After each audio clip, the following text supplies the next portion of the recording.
Number 1. This happened about a year ago now. I am a college student and I was basically forced to move out on my own, which I didn't mind, but that meant finding a new roommate, which can be a daunting and scary experience. I've had a few weird encounters, but I think this one takes the cake. I posted on Craigslist looking for a bedroom in a shared house or apartment for $300 or less. And on my ad I had mentioned, please no phone calls, only texts or email, because I find being on the phone with someone I haven't had a chance to size up a really uncomfortable situation. I'm just an awkward person, I guess. Anyway, I get a call from a dude who clearly didn't read the no calls part, which I mentioned because this type of phone call was exactly the reason I don't like to talk to strangers on the phone. At first, he was just pleasant and normal, told me he had a room available and relevant information like that. We started to talk about when and where we'd meet up, and he started going on tangents about random stuff. I'm a combination of too interested in deep conversation and too awkward to end the call when it started to get weird. So this call went on for about 2 hours and we talked about the meaning of life and all kinds of weird shit. Honestly, this should have been the red flag and I shouldn't have met him, and of course I also should have grown a pair and told him I needed to leave.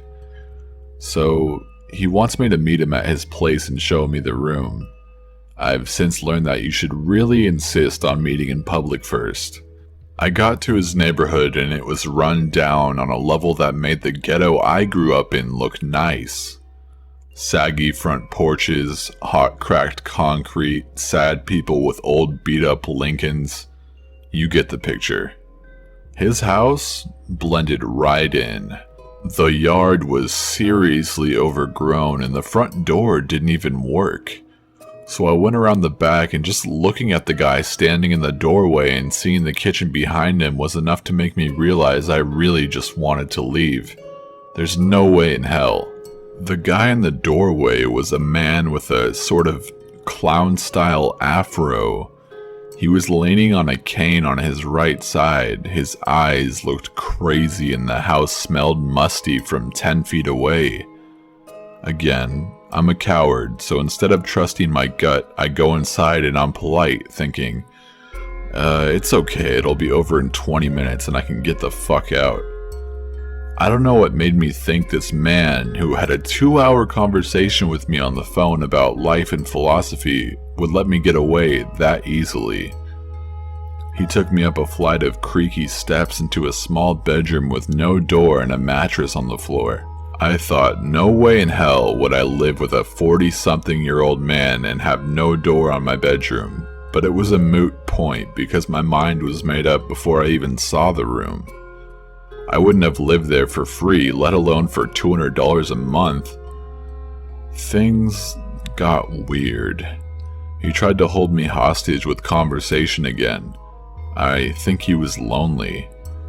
He talked about how some of his family members were millionaires. He might have been delusional, the whole story seemed made up.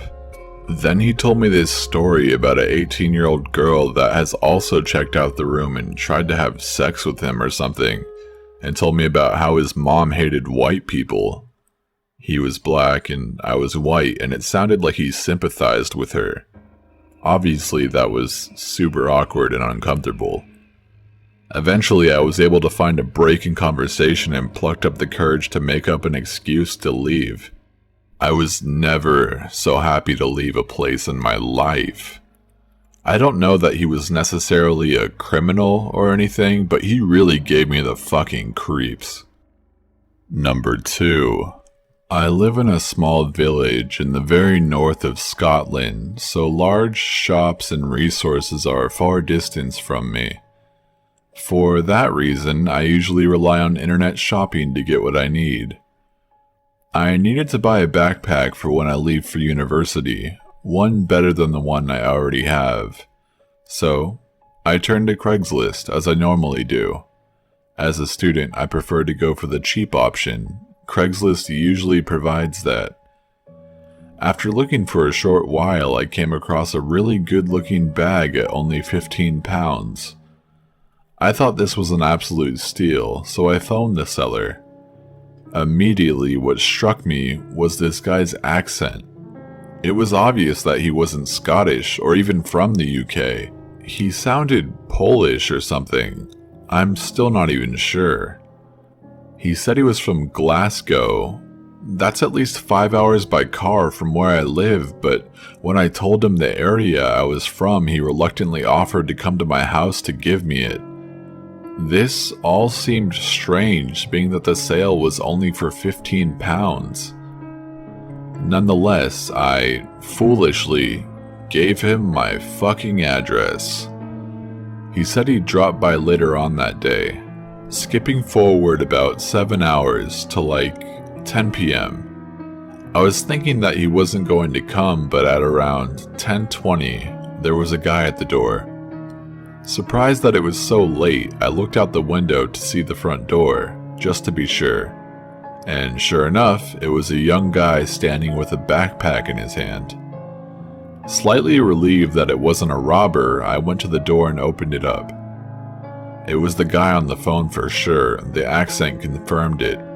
He said, "Hey, here it is." I smiled and took out my wallet, taking out £30 because of the trouble he went to come here and the condition of the bag. He smiled and opened his arms as if he wanted a hug. Being a gay guy, I rarely turned down a hug and just assumed it was a cultural thing, so I hugged him and he left. I was still so confused that he came all this way just for £15, but I didn't find it overly strange. And boy was I wrong. At around midnight, I was finishing another episode of 24 and was ready to go to bed. From outside the house, I heard a car door shut, which was really weird for this time of the night, and in my area, the nearest house is like a quarter-mile away, and I rarely see the people that even live there. I paused the TV and went over to the window to see who it was. I recognized the car as being the green sedan that the guy had, but he wasn't there. No one was. It was at that point when I heard the back gate opening. I fucking nearly shit myself. I ran quietly to the kitchen where the back door is, staying low to avoid whoever it was from seeing me from the kitchen window. I usually don't lock both doors till I go to bed, so both were still unlocked. I grabbed the keys from the counter and quickly locked the door. As I did, I see a security light turning on in the back garden. It's a motion sensor that turns it on. I looked up to see that it was him again. He had a creepy smile on his face with no teeth showing. Just a smile. I stood up and shouted, "Whoa, dude, what the fuck are you doing back here?" He said nothing and just smiled, looking directly at me. I found myself just staring at him until the situation actually kicked in and I took the keys from the back door, then bolted to the front door to lock it. About halfway to the front door, I heard a window smash in the kitchen. My stomach ached at the fact that he's probably making his way into my house. I made a turn to go up the stairs towards the bathroom so I could lock myself in there. When I was in the bathroom, I heard him stumbling and broken glass falling to the floor. He was in my house. I pulled my phone out of my pocket and quickly dialed 999, told them of the situation as fast as I could, and they said they'll get the officers out to me as fast as possible. The police station was just up from my village, so I knew someone would get there generally quick. The operator asked me to stay on the phone until someone arrived. I was focused on the guy's footsteps, which would slow down and speed up every so often. He eventually walked upstairs and tried to open the bathroom door. When he realized it was locked, he said, "Ah, I know you're in there, Cameron." Hearing him say my name made my stomach churn. I screamed, "The police are coming, just back the fuck off, man." After saying that, he started to kick the door.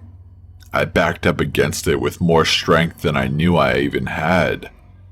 Then in the distance, I heard the sirens and the blue lights reflecting from the bathroom windows. He continued to kick the door, but then I heard the car doors open outside and fast footsteps.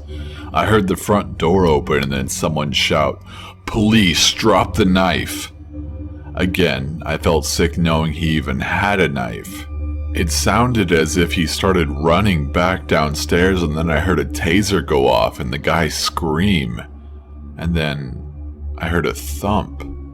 They eventually arrested him. I have pressed charges, but the fact is, he won't get any more than 7 months in jail. After that, he will be free to come right back. I am now trying to sell my house to get out of here as fast as possible. Number 3. Hi, my name is Tom and I live in the St. Louis area, and this is a horror story about something that happened to me that almost fucked up my life forever. When I was 21 years old, I broke up with my first ever serious girlfriend who I had been together with for 8 months. Needless to say, I was devastated. I fell into a deep depression and I began abusing painkillers and Xanax really heavily. I also began looking for any girl I could find to rebound with. I ended up looking on the personal section on Craigslist and I found an ad for a girl named Stephanie. I began talking to her and we arranged to meet up. To make a long story short, we had sex and decided to make it a regular thing. She was an older lady, about 35, and a bigger girl, but she had her own apartment and enough money to keep me loaded on as much drugs and alcohol as I wanted.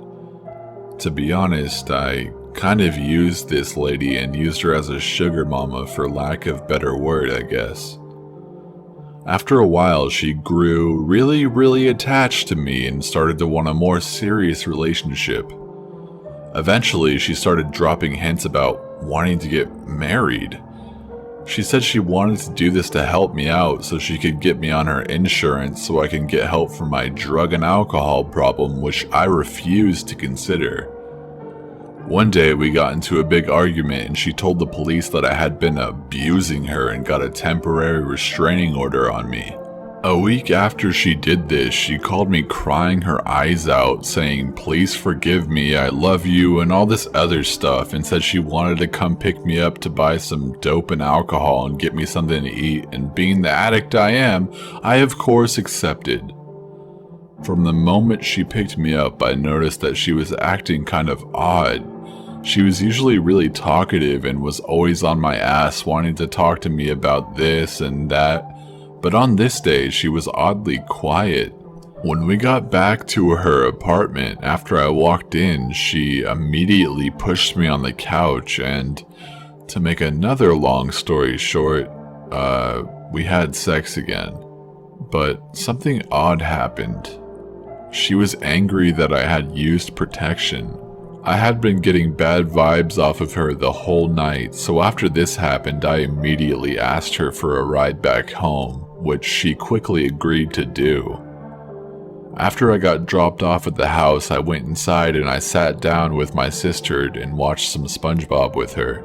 About 10 minutes after I was home, I got a call on the phone. I picked up the phone and to my surprise, a lady on the other end said, "This is the St. Louis County Police Department. We're going to need you to come outside to talk to you." I ran downstairs and hid my weed and my pills and then walked outside to figure out what the hell was going on. When I walked outside, there were about 7 different cops on my porch and they were all pointing tasers and guns at me. One of them hit me in the back of my leg with a nightstick and put me on the ground and I was handcuffed. The cops then talked to my mom and got permission to go inside of the house, where they took a drug dog and began doing a thorough search of my room and my basement area. None of the cops on the scene would tell me what was going on whenever I would ask a question like why they were doing this. They just told me I would have to talk to the detective at the station. When I got to the police station, I had a bombshell dropped on me. Apparently this lady had accused me of kidnapping her and raping her. She told the police that she had come by my house to return some of my stuff because we had just broken up, that I had held a knife to her throat and forced my way into her vehicle, and then took her back to my apartment where I raped her repeatedly. Thankfully, I remembered that we made a couple stops on the way to her apartment. She had gone inside of a gas station to get a couple packs of cigarettes with me, so there was no way that I could have kidnapped her. Unfortunately, the police still swabbed my dick for DNA, and they also took my clothes for evidence, and I was forced to spend the night in the St. Louis County Jail wearing nothing but hospital scrubs. I was released the next morning, but my ordeal was far from over. This lady began constantly stalking me. She would call me every night at odd times from blocked numbers and either crying into the phone or just to beg to talk to me. I also began seeing her vehicle quite a lot in the neighborhood, even though she lives nowhere close to me. I called the police about this a couple times, but they didn't really seem to care. They just told me I would have to get a restraining order on her in order to make her stop. I wanted nothing to do with the court system though, because I have a criminal record, and I just decided to ignore her and hope that the problem would go away. After a couple months, she finally did stop bothering me as much. However, to this day, sometimes I get calls at 2 or 3 in the morning from blocked numbers. And of course, every new girlfriend I get, she messages them on Facebook and tells them about how I raped her. Moral of this story, be careful who you meet online, whether you're a guy or a girl. All it takes is one crazy person to completely ruin your life.